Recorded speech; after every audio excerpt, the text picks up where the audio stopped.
एक वायरल बुखार डेंगू जो मच्छर के काटने से फैलता है। एक ही तरह के मच्छर जिसको हम एडिस एजेप्टी बोलते हैं, सिर्फ इसी मच्छर के काटने से डेंगू बीमारी फैलती है। ये जो मच्छर होते हैं, ये मच्छर ज़्यादातर साफ पानी में अंडे देते हैं। जैसे बारिश के मौसम में किसी टायर में इकट्ठा हुआ पानी, या आपके छत के ऊपर रखा हुआ गमला, या तो पानी की टंकी। ऐसी साफ सुथरी जगह पे ये देके अंडे देते हैं। ये किसी रनिंग वाटर में अंडे नहीं देते हैं, किसी नाली में, गंदे नाली में अंडे नहीं देते हैं। अगर नाली साफ सुथरा हो तो ही उसमें अंडे देंगे, नहीं तो नहीं देंगे। आपने मच्छरों का जीवन चक्र कभी देखा है? बहुत इंटरेस्टिंग होता है। जैसे तितलियों का होता है और मक्खियों का होता है, वैसा ही लाइफ साइकिल मच्छरों का भी होता है। अंडे, लार्वा, प्यूपा, ये सारे चीज़ों से होके गुजरते हैं। तो मच्छर जब भी अंडे देते हैं, ये पानी के ऊपर ही देते हैं।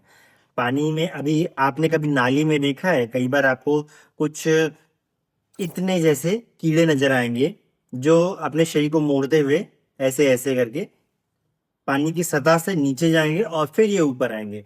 वो मच्छर के बच्चे होते हैं, जिसको हम लार्वा बोलते हैं मच्छर का। बाद में यही श्रिंक हो जाता है, जिसको प्यूपा बोलते हैं, फिर ये मच्छर इसमें से निकल के उड़ जाता है। ये होता है लाइफ साइकिल मच्छरों का। तो जो डेंगू मच्छर होते हैं, ये कैरियर होते हैं डेंगू वायरस के। डेंगू का जो मच्छर होता है, ये मच्छर दिन में काटते हैं, मतलब सुबह से लेकर शाम तक। ये मच्छर रात में नहीं काटते हैं। मच्छर जब भी आपके किसी स्किन के पार्ट पे बैठते हैं, वहां पे सूंड को पेनेट्रेट करते टाइम अपने मुंह से लार छोड़ते हैं।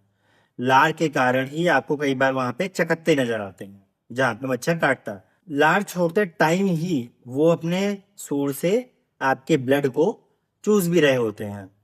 अब चूंकि एडिस एजिप्टी मच्छर के अंदर डेंगू का वायरस है और वो उसके लार में ही रहता है, तो लार जब भी स्किन में जाएगा तो साथ में डेंगू का वायरस भी स्किन में जाता है।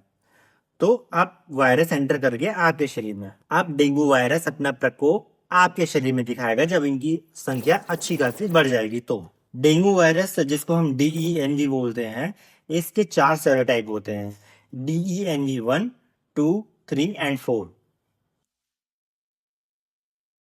चलिए अब आते हैं लक्षण पे। अगर डेंगू वायरस आपके शरीर में एंटर किया है, तो अपनी संख्या बढ़ाने पे आपके अंदर लक्षण क्या क्या नजर आएंगे? आपको तेज बुखार आएगा, 101 से 104 डिग्री के आसपास लगातार बना रहेगा, उतरेगा, फिर से बना रहेगा, क्योंकि वायरल है, उतरेगा फिर चढ़ेगा तेजी के साथ। तेज सर दर्द, आंखों के पीछे दर्द, जोड़ों और मांसपेशियों में दर्द, स्किन पे कई बार गुलाबी और लाल चकत्ते पड़ जाते हैं, उल्टी या मतली आती है और प्लेटलेट्स की संख्या लगातार गिरती जाती है। ये सारे लक्षण जब डेंगू का इन्फेक्शन होता है तो आपके अंदर ये लक्षण नजर आते हैं। तो इस टाइम डेंगू का चेकअप करवाना बहुत ही जरूरी होता है। जब डेंगू का वायरस शरीर के अंदर बहुत अच्छी खासी मात्रा में ग्रोथ कर लेते हैं, तो ये बहुत ही गंभीर समस्या उत्पन्न करते हैं, जिसको हम बोलते हैं डेंगू हेमोरेजिक फीवर। इस कंडीशन में नाक से, मुंह से, आंखों के अंदर से ब्लड के आने की संभावना होती है। मतलब क्योंकि प्लेटलेट्स डाउन हो जाता है, इस कारण ऐसी कंडीशन उत्पन्न होती है। इसमें कई बार पेट में दर्द और बेहोशी भी समस्या आती है। अब हम आते हैं डेंगू की जांच पे। शुरुआती दौर में हम NS1 एंटीजन टेस्ट करवाते हैं, जो 1 से 5 दिन के अंदर किया जाता है। अगर 6 दिन बाद हम कर रहे हैं तो IgM IgG एंटीबॉडी टेस्ट किया जाता है। साथ में CBC टेस्ट की भी जरूरत होती है, क्योंकि हमें ब्लड का लेवल और WBC और प्लेटलेट्स का निगरानी करना बहुत ही जरूरी होता है। प्लेटलेट्स को हम बार बार चेकअप करवाते रहते हैं, क्योंकि इसमें मेन प्लेटलेट्स का ही खतरा रहता है, क्योंकि प्लेटलेट्स की संख्या इसमें लगातार कम होती जाती है। इसके अलावा अगर हमें कोई और लक्षण भी नजर आते हैं तो हम वो टेस्ट भी पेशेंट में करवाते हैं। अब हम आते हैं ट्रीटमेंट कैसे करें डेंगू का। देखिए, डेंगू के ट्रीटमेंट के लिए कोई स्पेशल एंटीबायोटिक नहीं होता है, क्योंकि इसमें जो इन्फेक्शन होता है वो वायरल इन्फेक्शन होता है। वायरल में कोई भी एंटीबायोटिक नहीं दिया जाता और सिर्फ सिम्टोमेटिक ट्रीटमेंट किया जाता है पेशेंट को। जैसे फीवर आ रहा है तो हम PCM टैबलेट दे सकते हैं। डिपेंड करता है कितना तेज फीवर है, उसके ऊपर हम उसका डोज डिसाइड कर सकते हैं। और प्लेटलेट्स अगर डाउन हो जा रहा है, क्योंकि इसमें प्लेटलेट्स बहुत ही ज़्यादा डाउन होता है, तो कैरिपिल, प्लेटेंजा, अपलेट और ऐसी कई सारी दवाएं हैं जो इसमें दिया जाता है। एस्पिरिन दवाओं से का इस्तेमाल इसमें बिल्कुल भी नहीं किया जाता इस कंडीशन में। अगर आपको BP या हार्ट से जुड़ी हुई कोई समस्या है तो एस्पिरिन दवाई उसमें खासकर चलाई जाती है। तो अपने डॉक्टर से कंसल्ट करके इसका कोई अल्टरनेट दवा इस्तेमाल कर सकते हैं। एस्पिरिन में जैसे डिस्पिरिन होता है, वो एस्पिरिन होता है, इसको इकोस्प्रिन नाम से आता है। ये सब दवाएं आती है। आराम की बहुत ही ज्यादा जरूरत होती है इस तरह के पेशेंट के लिए। तरल पदार्थ जैसे नारियल पानी या ओआरएस को लगातार लेना चाहिए, क्योंकि इस वायरस के इन्फेक्शन में सबसे ज्यादा प्लेटलेट्स डाउन होने के कारण मुंह का सूखना और डिहाइड्रेशन की समस्या उत्पन्न होती है। प्लेटलेट्स अगर हद से ज्यादा डाउन चला जाता है, जैसे 20,000 के आसपास चला जाता है, तो आपको एडमिट होने की भी जरूरत पड़ती है। आप आते हैं प्रिवेंशन पे, बचाव कैसे किया जाए, डेंगू वायरस का प्रिवेंशन कैसे करें। देखिए, इस वायरस को प्रिवेंशन के लिए आपको मच्छर से बचाव करना पड़ेगा।